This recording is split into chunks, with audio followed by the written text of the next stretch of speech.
Welcome back to week 3 of our Simplicity 1061 Sew Along. My name is Laura Nash and I'm the owner and designer at Chic Pattern Company. This week we need to talk about your fabrics and how to get those ready for layout.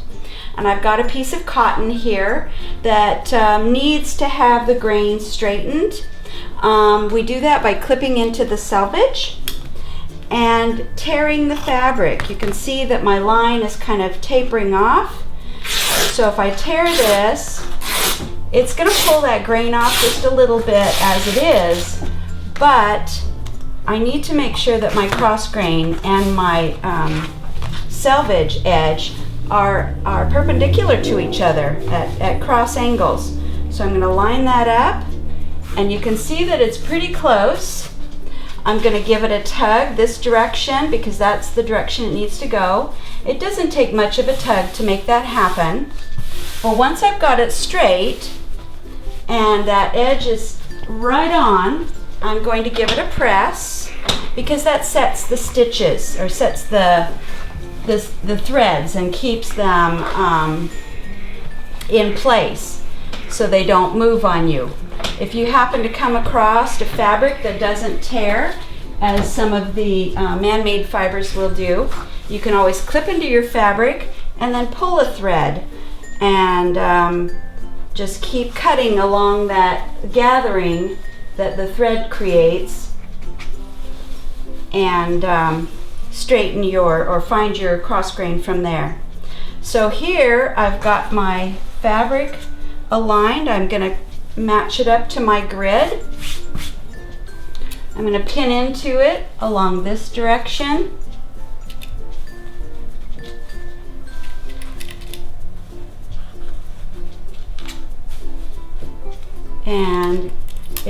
And keep these lined up. And I'm pinning them that direction because I need to press this one more time to align these two layers. Sometimes your bottom layer and your top layer just aren't in alignment with each other, and so you end up with a top and a bottom or two pieces cut that aren't quite level with each other. So if I press my fabric going towards this side from that edge, you can see this little ripple that starts to happen, and I'm aligning both of these pieces so that they will cut out perfectly with each other. I also need to talk to you about interfacing. So I am going to use a non-fusible medium weight interfacing. It's Pellon brand. And a lot of people will say that there's no grain to Pellon. Well, I think there is. So I call this the length of goods. The edge that is longer, and in the width you can see that it's shorter. It keeps getting shorter and shorter as the years go by. But if I give this side a tug, you can tell I can't pull that. So the strength is with the length of goods, and on this side there is a lot of stretch in there.